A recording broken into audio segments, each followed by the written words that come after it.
most respected Professor Shrimati, the president of this gathering, many of my revered friends who have very long-standing friendship with me, such as Dr. Trikha, Gupta ji, Prashant, and Ajay, and many other close friends,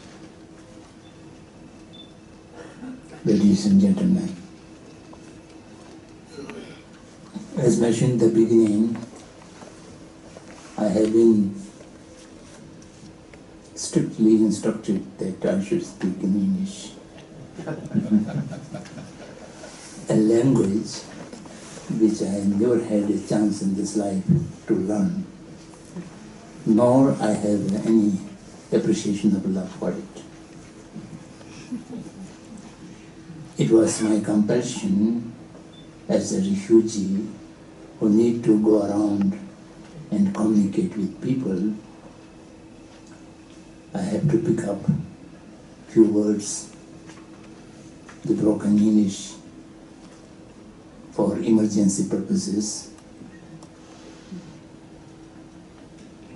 But I use it outside India mostly, sometimes in South Indian gatherings, otherwise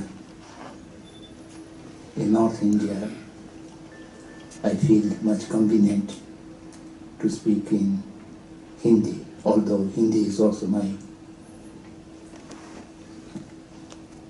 own language. But difference is the alphabet of Hindi and the alphabet of Tibetan language are the same. So it is the language of Kakaga, not a ABC. So this much difference, so I feel more comfortable. I do not have any confidence that I will be able to put across what I wanted to say clearly to you. In spite of that, I will try to say something through English language. And if you feel bored, you are all free to go away.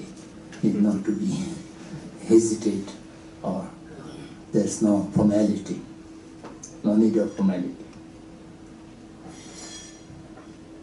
The state of world and our responsibility, this is a very vast subject,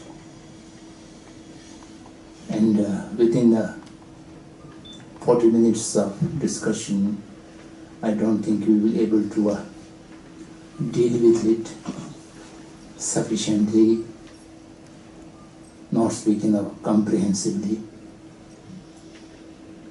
But I will try to touch some points to draw your kind attention for consideration and for more thinking on these points. The state of world of today has so many challenges.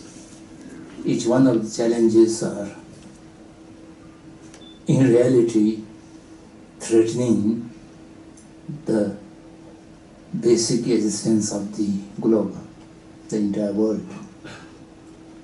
Each one of the challenges are capacity or capability to destroy entire the small planet called Earth.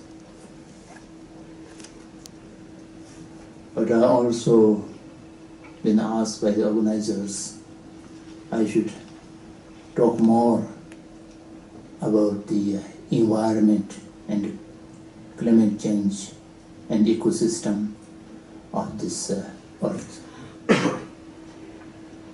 Before coming to that issue, I very briefly would like to name the challenges we are facing today.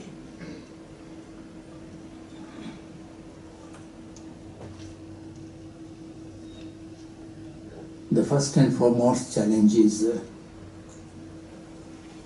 the discriminate increase of human population. Many people say this is a good result of modern health facility. The longevity of people have increased, so therefore the population is also increased. I don't know how much this statement is true. It needs to be examined. The longevity and the quality of life, they are two different issues. And I think the quality of life is more important than the span of life. I will not go into details, I just referring to this. The second is the gap between haves and have-nots. The gap between poor and rich are ever increasing instead of decreasing. As much as growth of economy, growth of wealth,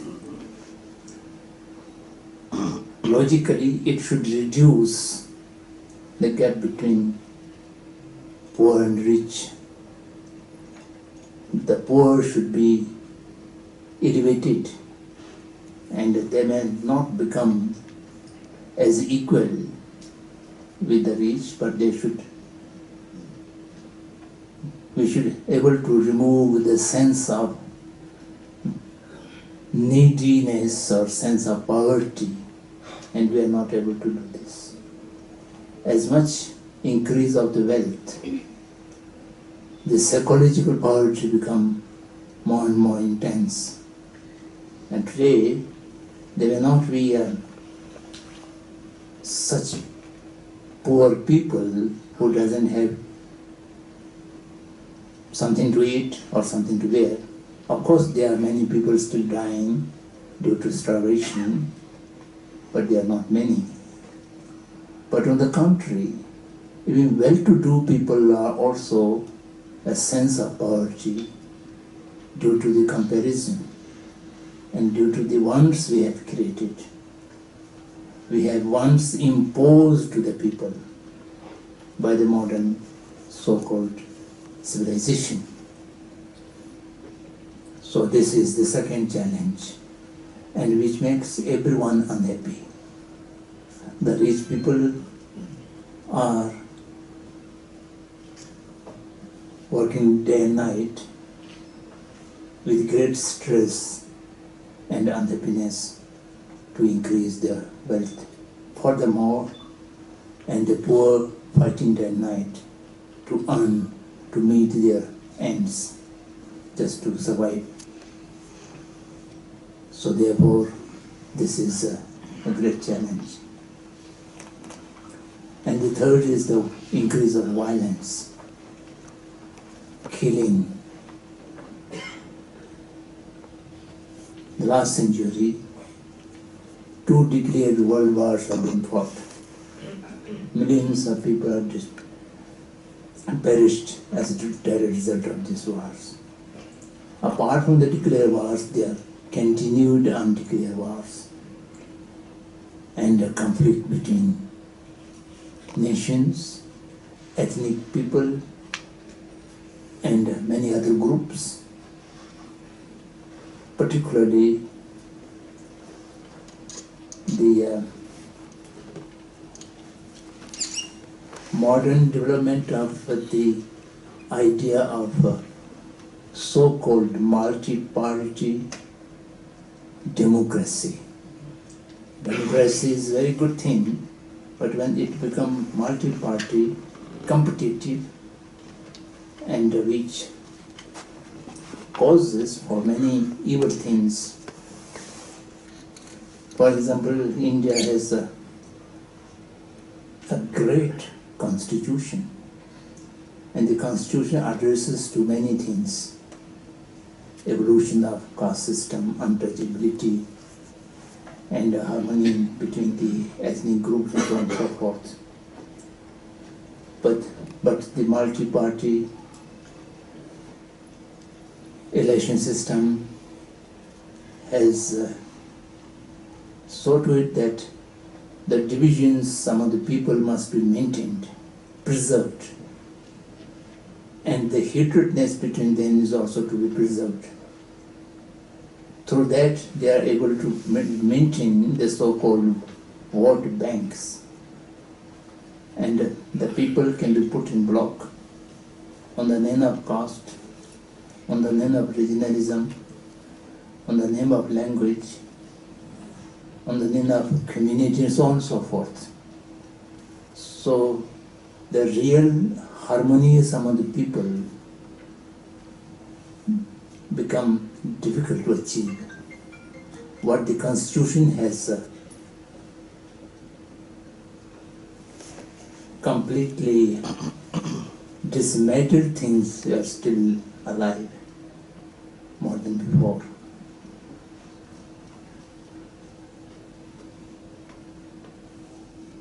So the direct violence, structural violence, violence is involved in everything. In terrorism and unnecessary killing. In the past, violence is used for achieving some particular territory, power, or something. But today, the violence is a trade.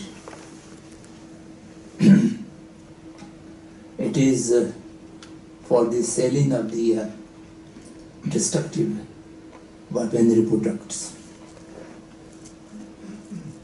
So therefore there is no hope to put an end to the violence. Everybody talk about we shall control, we shall never tolerate the terrorism, and all the world will be joined together to fight against the terrorism. But terrorism is a very good market for the weaponry industry, and who will going to put an end to that? Each state, each nation are putting more and more money in the industries and production of the destructive weaponry. When they are produced, they need market. The market is only available when it is used. It used means it is not a cracker like used in the Diwali or Holi. It has to be used somewhere to kill. Therefore, it is really frightening when we see the situation. And the majority of the states and the governments are being directly or remotely controlled by these kind of industries. So there is very little hope for the reduction of violence, unnecessary killing in the schools, killing in the hospitals. All the innocents are. It appears to be no one is safe nowhere. How much fear we have created. Each day I have to experience the unpleasant. Almost each day I go through the aeroplane and the security check. Everybody suspects you something terrorist, and you have to remove your shoe. In the West, I need not remove my shoe when I enter into a church, but I have to remove my shoe to go through the security check. And the Sikhs have to remove the turban through the security check. So all these kind of funny things because of the feeling of insecurity due to increase of the terrorism or the violence. possibility of war and fear of war is intentionally maintained between the nations so that they would remain faithful and good consumers of the weapon industry people. Some weapons are being sold to one nation and immediately they will tell the other nation, your neighbor has purchased from us this, and now you have no encounter to that. You are in danger. Then this is what I should do. Don't worry. We have more sophisticated and more advanced weapons. We will give it to you. They will give to them, they will solve, and thereafter they will again say the other nation, your neighbor has purchased this and this from us, what you will do. So by this way, the weapon market is being perpetually maintained and increased. So this is, and that's not a small threat. Even by an accident of atomic weapons, the entire group can be blown up within no time. This is not theoretical, is it? Everybody knows about that. I don't have present statistics, but I think about 10-15 years before, I read somewhere statistics, and that says the atomic or hydrogen bombs which are being produced and stored in the various nations can blow up this planet Earth 23 times. Of course, it will not remain 23 times too. Once it's blown up, then it's gone. But calculation, it says it is capable of blowing up 23 times. So we are sitting on that storage. Then, after that,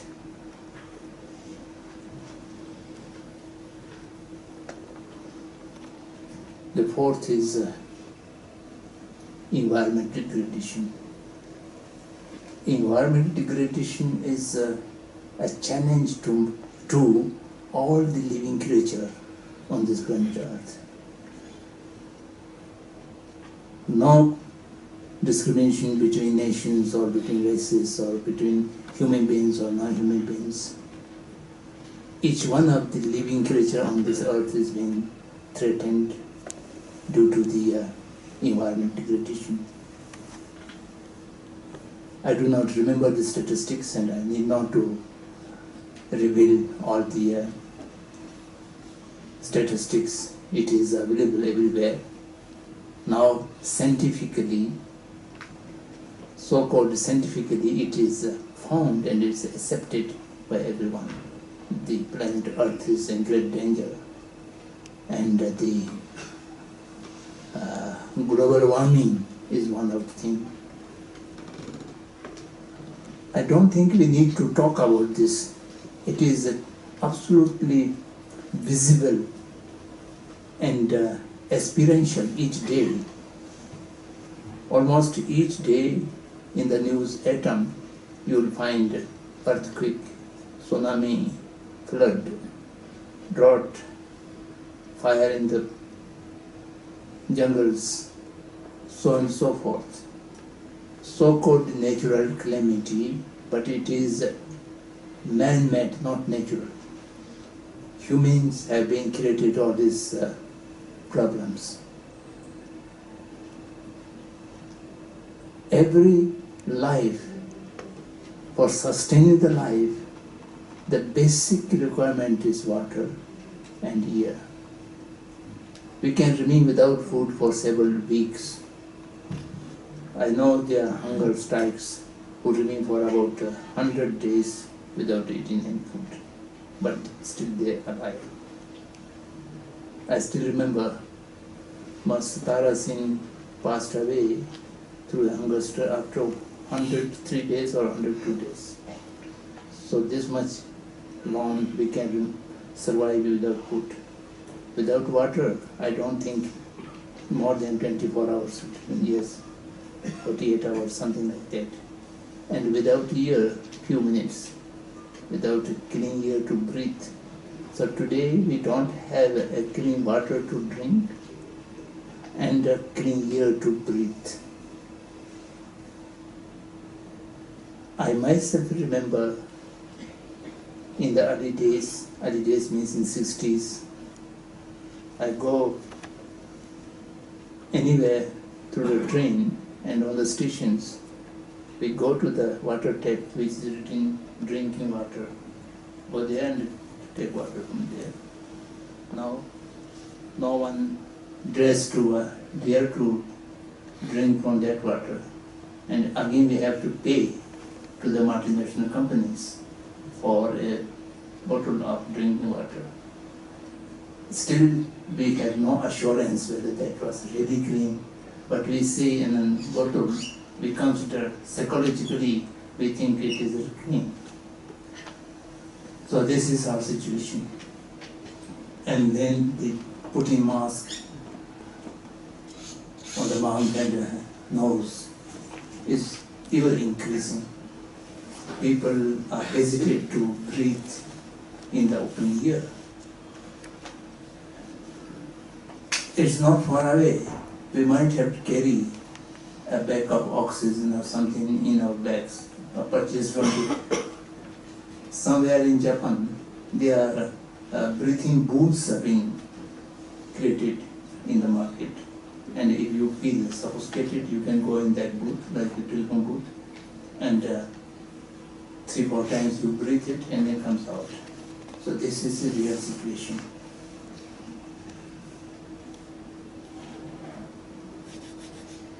All this increase of population, gap between rich and poor, increase of violence in all kinds, environmental degradation which threats the survival of the whole species, and finally the last challenge is more honey. The so-called religious traditions, they are considered to be the source of salvation, source of happiness for all living beings. And it is source of harmonious living. And religion means something superior than the empirical behavior of life. I think the religious traditions are already disappear from the service world.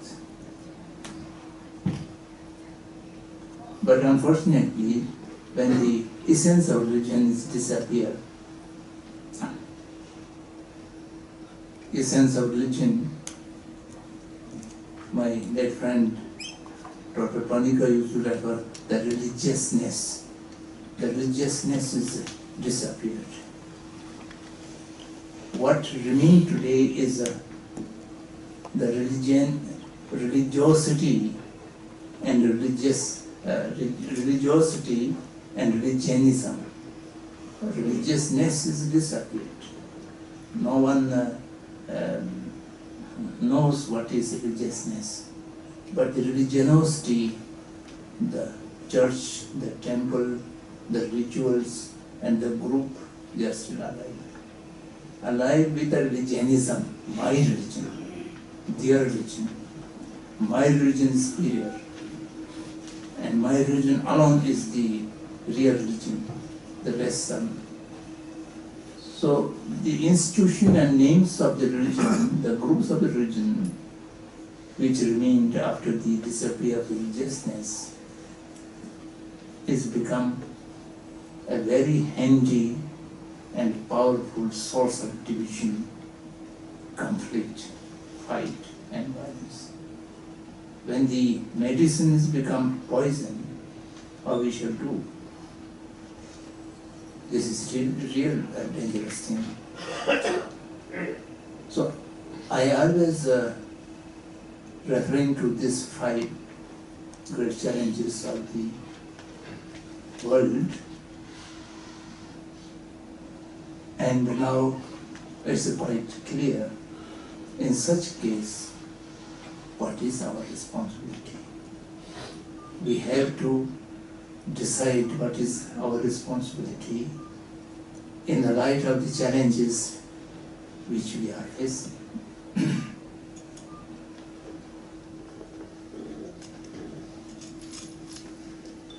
I would use the expression duty instead of responsibility. Daitva, kartabhya. Daitva, uttadaitva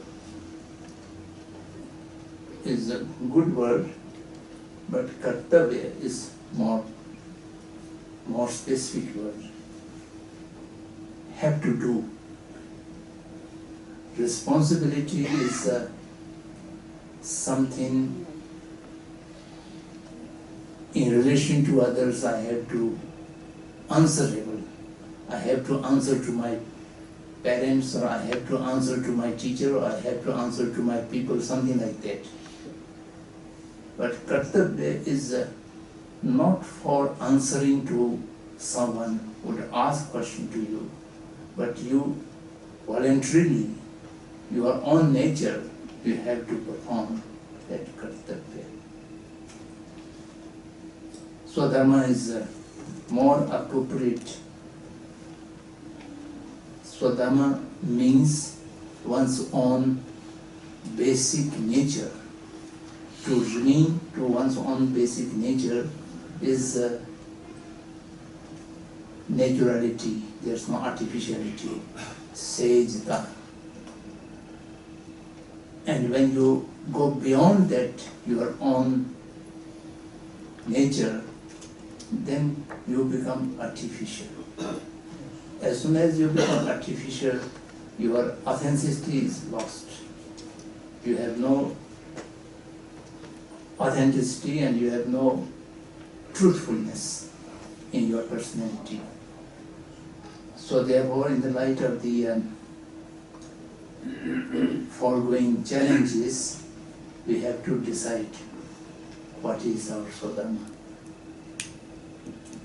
We have no time to go into the details. To sum up, I would say, as a human being who have a power of discrimination,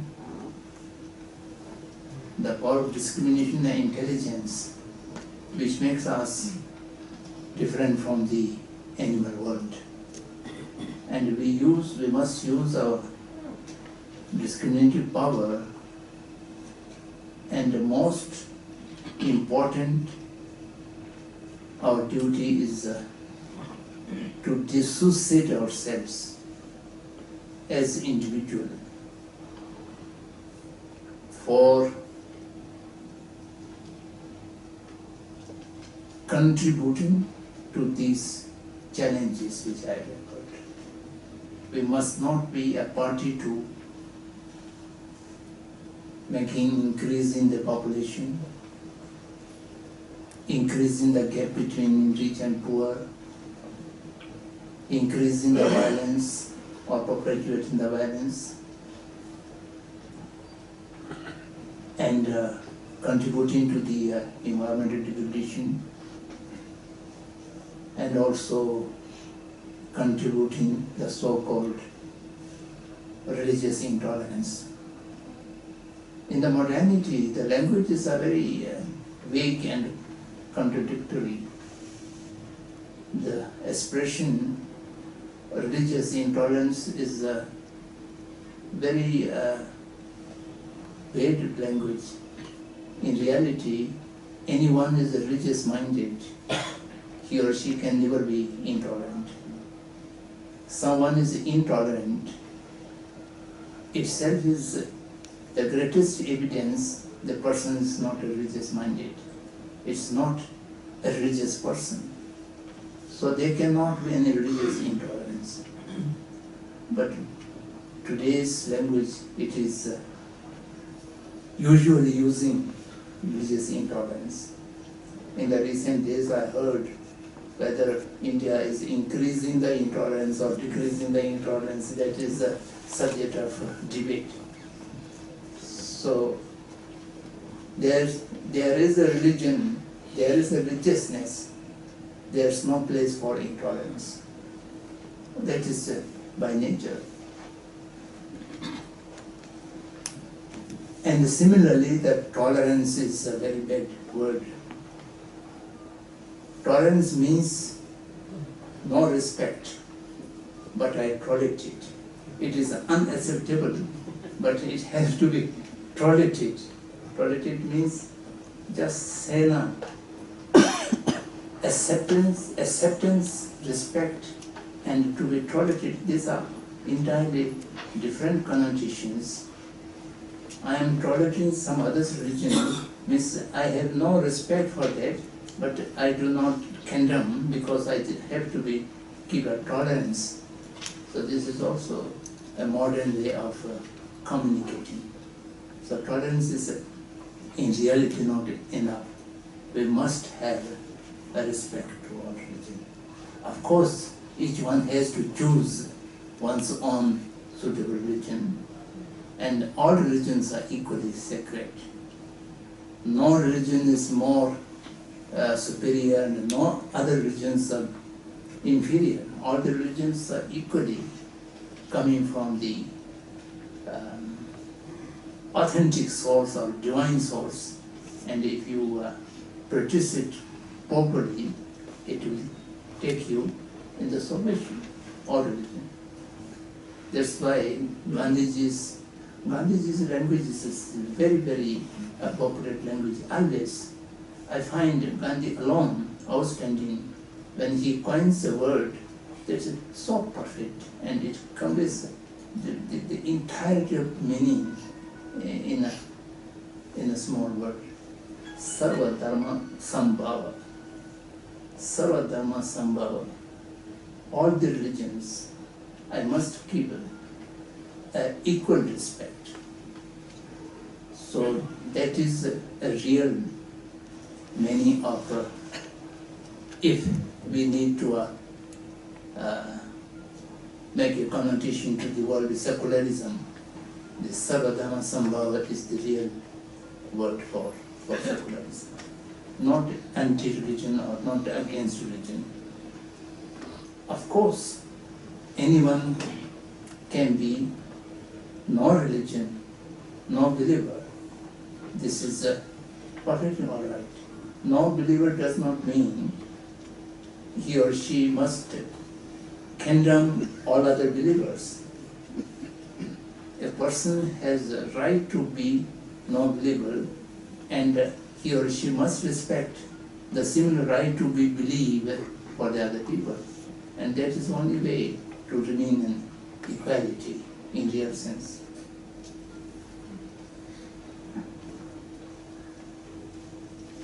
So, I have mentioned 5 great challenges which we are facing day in and day out. And our Sudharma is to dissociate ourselves for contributing, for increasing these challenges, number one.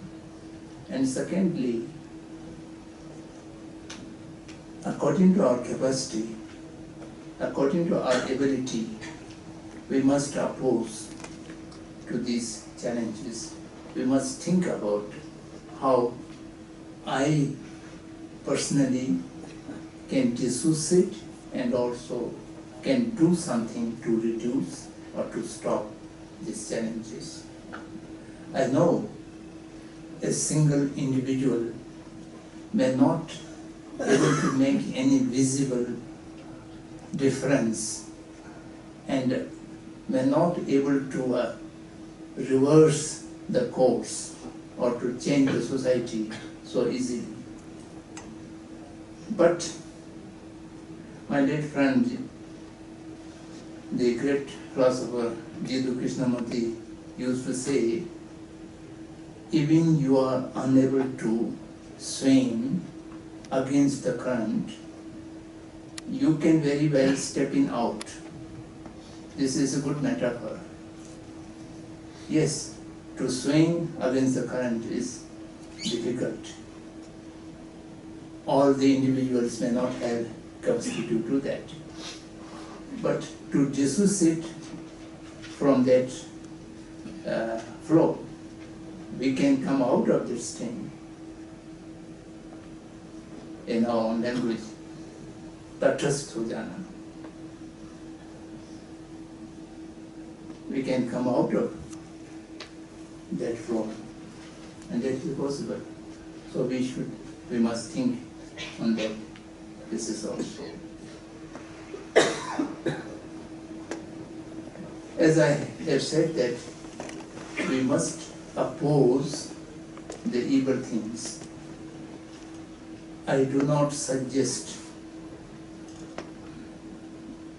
I want to clarify, I am not recommending that everybody should become an activist. I do not have any objection anybody becomes an activist, but to become an activist needs a lot of inner preparation. Unless and until your mind is so pure, you will not be a qualified agitator or qualified activist. What I am trying to say is to express our disagreement peacefully, respectfully. Gandhi has coined again very appropriate word, Savinaya avaja. Savinaya means with all respect and no ahankar, no arrogance, no conflict. In spite of without conflict, it is able to convey this disagreement. That is absolutely important. Otherwise,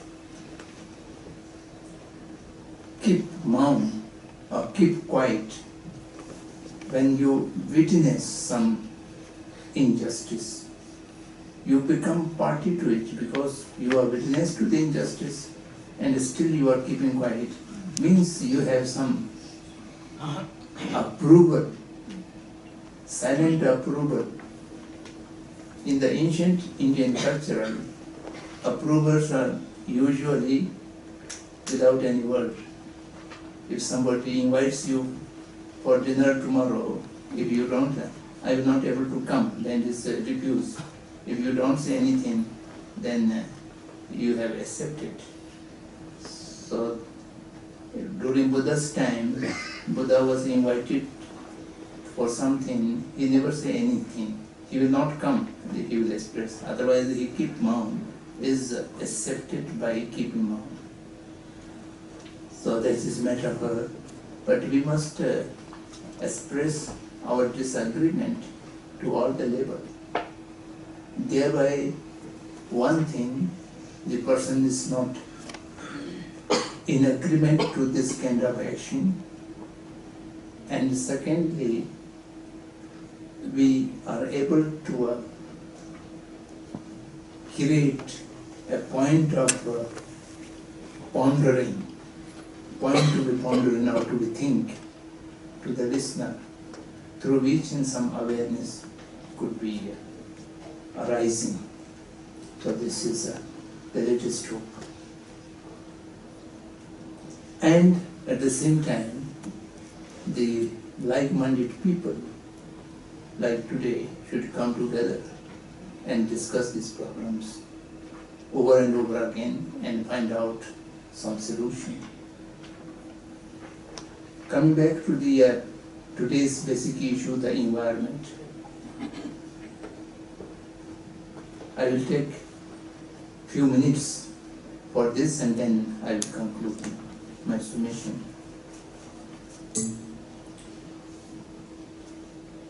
environment has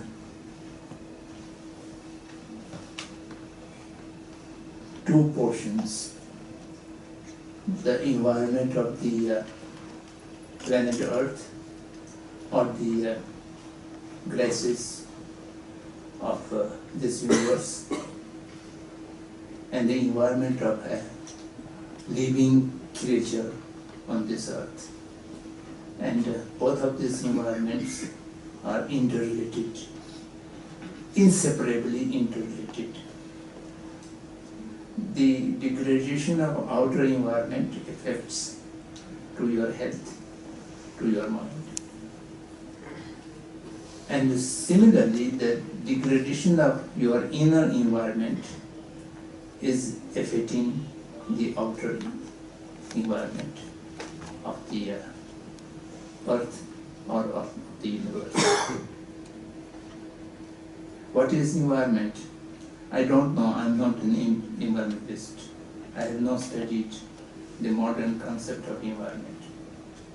But in our ancient canon, the ancient Indian Shastra knowledge, the environment is the composition, interrelatedness and balance of the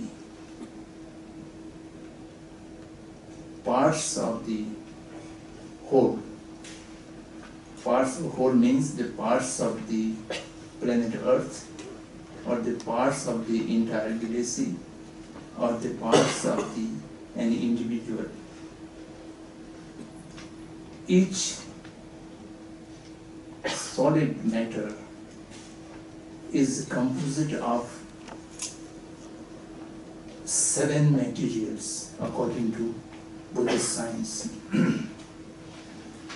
Among the 7 materials, the 4 basic elements, the water, the air, the earth, the fire. This 4 is we call basic element. Bhuta. Bhuta means not a ghost. Bhuta means becoming, or a source of becoming. Bhutaya, Bhuta. Bhuta is a source of becoming, and from that it becomes Bhutaya.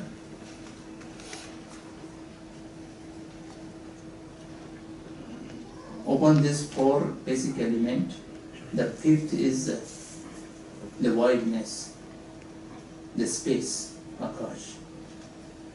Akash does not have any solid thing, so we do not count among the composition materials.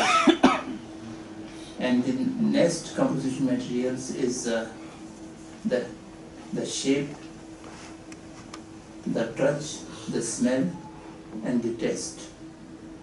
Sound is not necessarily a part of any solid composition, because sound comes out when 2 solid compositions touch each other.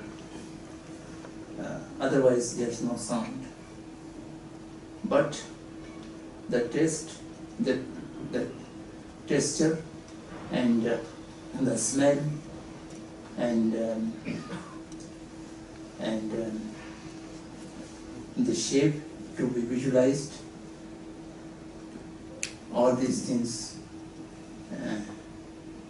the taste to be experienced, these are parts of the solid component. The basic solid component, fire, water, air, and earth, which makes our body and which makes the planet Earth, are by nature opposite things. The fire is in great power. It will dry up the water, it will burn the earth, and it will dispel the air, and then it is a destruction. But when it remains in a proportionate balanced, and a compatibility with each other. It has proportionate in when it comes. It becomes supplementary to each other. It is something producing. And when this balance is destroyed, there is a destruction. Our body remains alive. All these elements, the four elements and the four other things are remain in cooperation, interdependent properly, responding each other properly, supplementing each other properly. We are alive and we are healthy. When there is a little bit of disbalance, we become unhealthy. Then these components are disintegrate, we are dying, because then it becomes incapable of hosting the consciousness. Then it becomes incapable of hosting the consciousness has to leave this body and search for some other body if you believe in the next birth. If you don't believe in the next birth, then there's the end.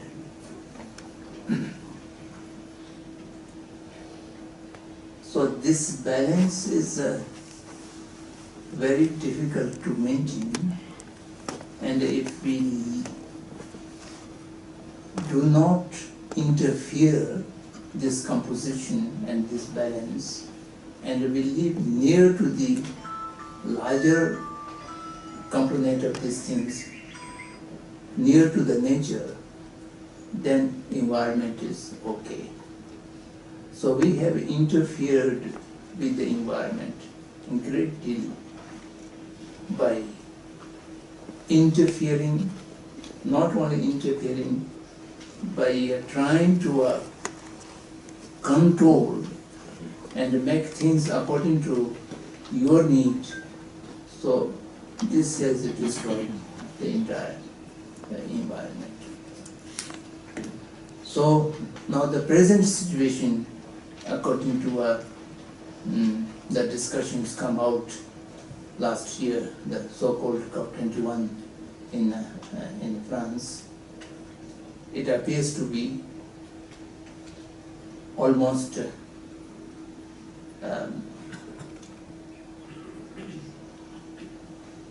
inevitable larger disasters.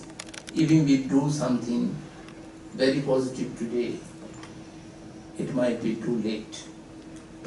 But in spite of that, no one is ready to do some positive thing. After Rio de Janeiro and thereafter the Tokyo, what called the agreement, or other documents, and this time, they says it is not binding. The protocol is an unbinding protocol. Even if make a binding, it will never able to bind. My friend Krishnamurti have said once in New York that UNESCO hosted one of his talks, and he began talk, the nations can never be united. The idea of nation itself is a cause of division. So the so-called United Nations cannot do much thing. Even this protocol is, they explicitly say it is unbinding, and so on and so forth. Even it is binding, I don't know how far we will be able to repair the damage. So the situation seems to be so gloomy.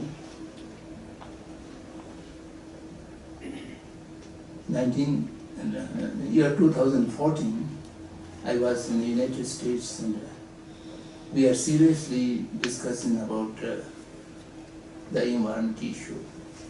And one of my friends, not very old, younger than me, maybe in the early 60s. And he very casually and very conveniently said me, yes, all these challenges and things are there, it's true.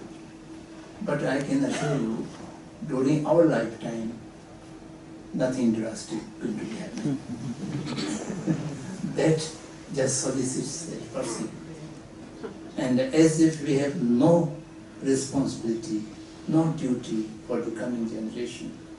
And if my life is survived much difficult, then there seems to be.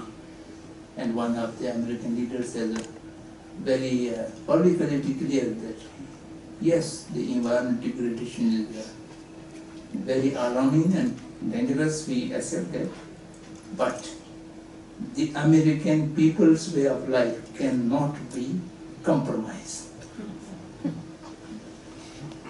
It is said publicly. And the entire world people kept mum as if, yes, Your Excellency, you are telling the truth, as if. So these are the situations of the world. What we do, what we should do. As a old person who have no knowledge and experience of modernity, living in the 7th century civilization, have some funny suggestions to put before you. Since you were asked what our responsibility, what we can do. So in this matter, I respectfully, or maybe my stupidity, I suggest what we individuals having no power in the decision-making process. The world is full of contradictions. Sometimes I laugh. Today everybody says we are in the age of democracy and people are the sovereign and the people are the decision-making. But in reality, the people are the most powerless and they have nothing to do in the decision-making.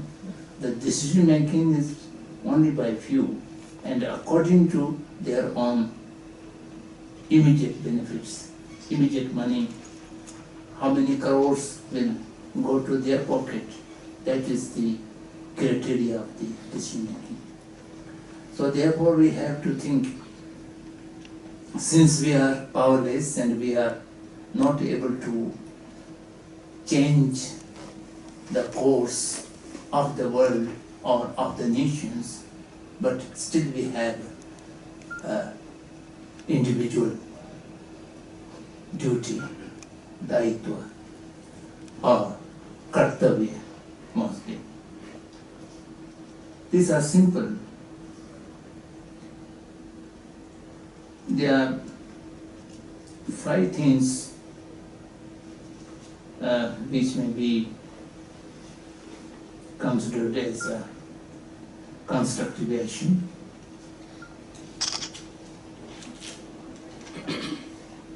And another 5 or 6 things which are preventive or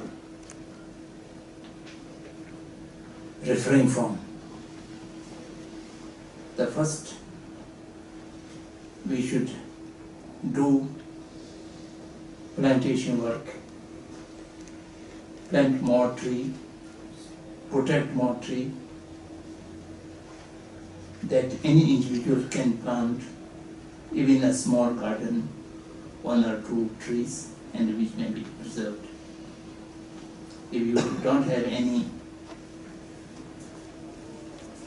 ground or land, even the flower pots, you can plant something.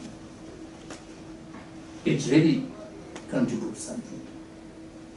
And the second, water conservation.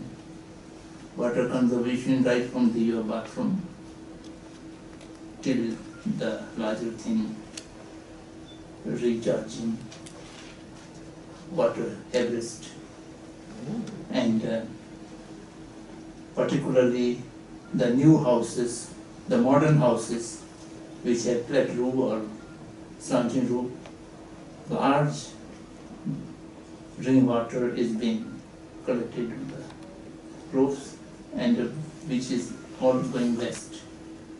And the construction sites, we must make the roof water goes back to the underground, and which is my own experience when I was constructing the Sarnath Institute. In the beginning, I do not know the technique. The last construction was UGC's girls' hostel, and that girls' hostel we make the roof water goes back to the underground. And the first year, our water pump, the water underground was increased about 2 feet by only one roof water recharging to the underground. And I just heard the water level of Delhi is going down very drastically, and that the people should think how to prevent it. And the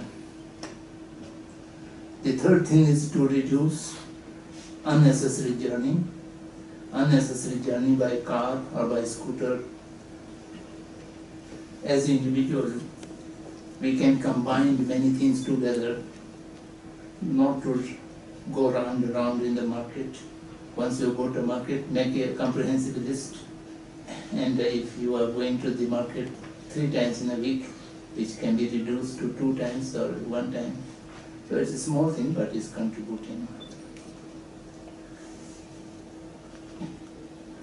And the fourth is, if you are a farmer, or if you are vegetable growing or fruit growing, we should go for organic agriculture. The organic agriculture is very effective for restoring the earth, and the food production is good for health, so on and so forth. And this is also easy to implement.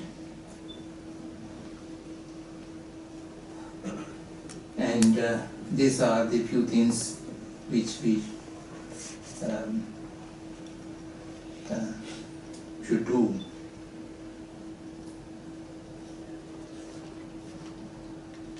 Yes, the fifth thing is to use solar energy, solar light. Even in the houses, we can do small solar lamp or solar bulb by which you can eliminate the things. Then other things as refrain from indulging or preventive measure. We must try to not contribute discriminate increase of human population. Family planning and many things we can adopt as a layperson. We can reduce consumption. We must become a good user, not consumer. Using and consuming is entirely different. In the ancient time, we used the commodities. Today, we consume the commodities. Consume the commodity does not mean that the things are not necessary for your life, but unnecessarily you are consuming. In our language, it's very clear distinction, upayog and upabhog. Upabhog means consuming. Upayog means utilization. So we should be user, we should not be consumer. If one shoe, it can serve you for 2 years or 3 years, you must use this until it's torn out. And today the shoes are changed almost every month when the design is changed or the color is changed. So it is not according to our need, but just imitation of the others. So we should refrain from these things. And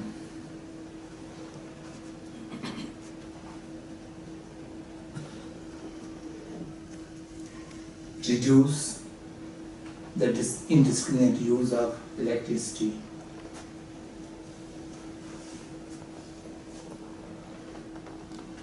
Electricity we are using much more than what we need.